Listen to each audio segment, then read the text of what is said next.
Assalamualaikum warahmatullahi wabarakatuh.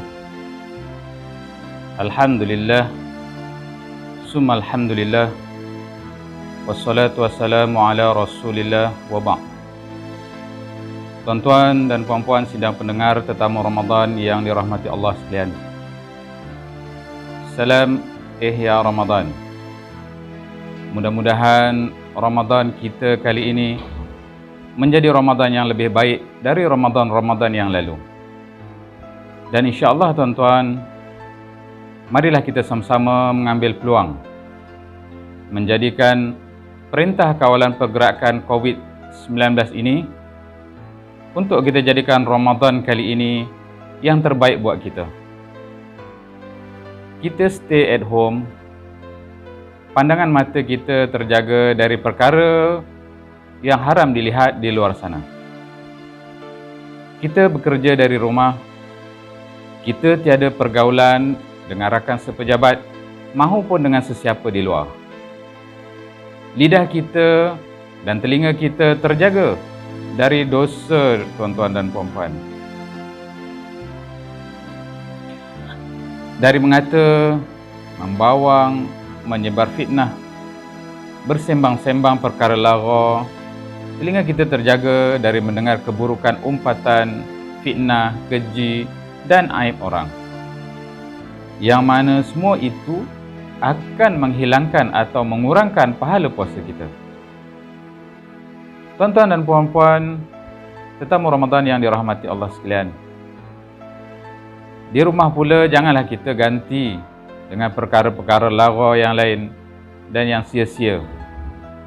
Janganlah kita ambil kesempatan untuk kita banyak tidur, banyak mendengar muzik, banyak menonton TV, bermain game, sibuk menghantar WhatsApp yang bukan-bukan, sebar fitnah sana sini.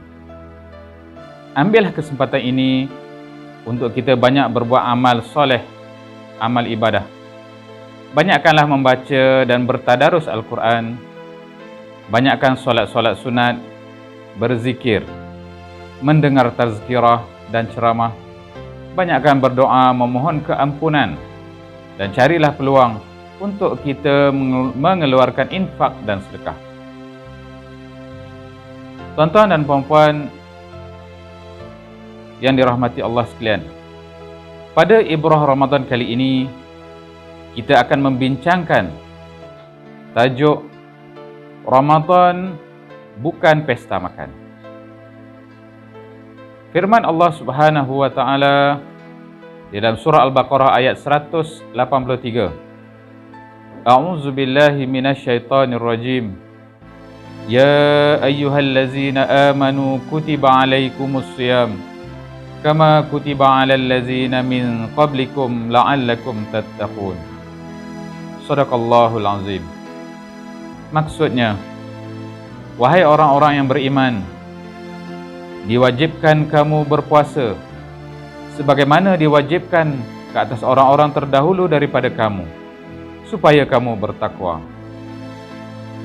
Tuan-tuan dan puan-puan, tetamu Ramadan yang dirahmati Allah sekalian, kita sedia maklum bahawa puasa itu wajib. Dan ayat tadi menyatakan tujuan puasa adalah supaya kita menjadi orang yang bertakwa. Akan tetapi tuan-tuan, adakah kita sedia maklum akan penghayatan Ramadan itu sendiri? Dan mana tidaknya, apabila kita tengok dalam bulan Ramadan ini, di kalangan kita ada yang bermewah-mewahan dan berlebih-lebihan bila mana berbuka puasa. Ada yang membuat persiapan Aidilfitri secara berlebih-lebihan dan berbagai-bagai lagi. Kalau kita tengok dari laporan di dada-dada akhbar, ada disebutkan pembaziran sehingga 1000 tan makanan rakyat Malaysia terbuang begitu sahaja dalam bulan Ramadan. Tuan-tuan dan puan-puan, 1000 tan makanan ini, kalau kita sebut, boleh menampung bekalan makanan sejumlah 7 juta penduduk dunia. Jadi tuan-tuan, kita kenalah, kita jangan berpuasa ikut hawa nafsu.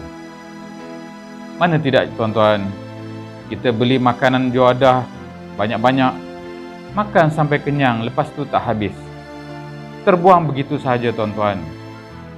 Jadi tuan-tuan, belilah cukup sekadar keperluan kita dan juga keluarga kita sahaja. Seterusnya tuan-tuan, bulan Ramadan ini juga bulan untuk kita mendidik hawa nafsu kita. Bila mana hawa nafsu kita dapat kita kawal, makanya kita dapat menggapai ketakwaan kepada Allah Subhanahu Wa Taala dengan mudah. Maka segala amal ibadah kita akan menjadi mudah. Kita nak solat tarawih pun jadi cukup mudah tuan-tuan. Ya tuan-tuan, 20 rakaat kita akan nampak mudah.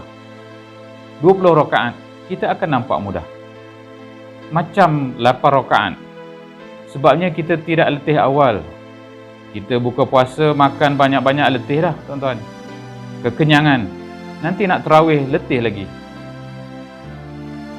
Alhamdulillah tuan-tuan, industri makanan dan minuman dan perhotelan yang selalunya antara dari awal sudah mengiklankan penganjuran majlis iftar juga dibatalkan pada tahun ini.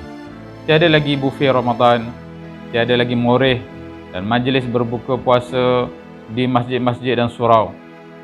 Tiada bazar Ramadan dan tiada lagi pesta pembaziran makanan. Penjualan pakaian, kuih muih dan perhiasan hari raya yang banyak yang sudah ditempah kini terlungguk di gudang atau tempat simpanan kerana tradisi bazar Ramadan dibatalkan. Tuan-tuan dan puan-puan, kita telah berjaya berbuka puasa secara sederhana dan seadanya di rumah masing-masing sepanjang 10 hari pertama Ramadan tahun ini. Marilah kita teruskan kebiasaan ini tuan-tuan. Inilah peluang keemasan untuk kita kembali ke matlamat asal dan memahami tujuan sebenar berpuasa. Lebih-lebih lagi sambutan bulan puasa dan hari raya sebelum ini dan selama ini lebih bersifat pesta, di mana pembaziran makanan dan perbelanjaan berlebihan diakui menjadi masalah yang mencemar kemuliaan ibadat puasa Ramadan. Ramadan bulan keinsafan dan bukan bulan pesta makan. Jadi tuan-tuan, bersederhanalah. Semoga lapar dan dahaga Ramadan tidaklah menjadi sia-sia. Sebaliknya, membawa hati merasa insaf pada mereka yang sering tidak kecukupan. Kalau biasanya kita berbelanja seadanya sahaja pada hari-hari lain, janganlah pula di Ramadan ini kita berbelanja berkali ganda. Kononnya, Ramadan setahun sekali dan berbagai makanan hanya ada di bulan ini. Maka semuanya ingin dirasai dan akhirnya menjadi pembaziran demi pembaziran yang tidak pun sesekali dikesali.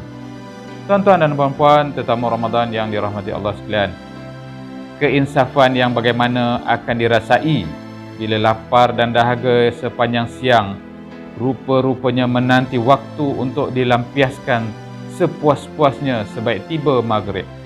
Marilah kita sama-sama fikirkan. Tuan-tuan dan puan, tetamu Ramadan yang dirahmati Allah sekalian, sepatutnya ketika bulan puasalah kita mempunyai lebihan wang kerana tidak perlu lagi berbelanja untuk kita bersarapan pagi, untuk kita minum pagi, untuk kita makan tengah hari, minum petang dan juga makan malam. Sebaliknya yang berlaku ialah perbelanjaan pada bulan Ramadan telah meningkat berbanding bulan biasa. Sepatutnya dalam bulan yang berkah ini kita kurangkan makan, memperbanyakkan solat sunat, banyakkan sedekah dan juga apa-apa berkaitan dengan ibadah. Barulah kita dapat merasakan keberkatan berpuasa. Tuan-tuan dan puan-puan, berbukalah dan bersahurlah dalam keadaan sederhana. Jangan membazir makanan. Marilah kita sama-sama menjadikan Ramadan kali ini sebagai pesta ibadah, bukannya pesta juadah. Dan akhirnya tuan-tuan dan puan-puan, kita kena ingat di sekeliling kita ada mereka yang dalam keadaan susah, fakir, miskin, anak yatim dan sebagainya yang memerlukan bantuan kita. Jadi marilah kita sama-sama kawal perbelanjaan kita. Hulurkanlah bantuan, pertolongan kepada mereka-mereka yang memerlukan. Jadi tuan-tuan dan puan-puan, kita kena ingat bulan Ramadan bukan bulan pesta makan. Sekadar itu dulu. Moga-moga kita mendapat mardatillah insya-Allah. Sekadar itu. Wabillahi taufiq wal hidayah. Wassalamualaikum warahmatullahi wabarakatuh.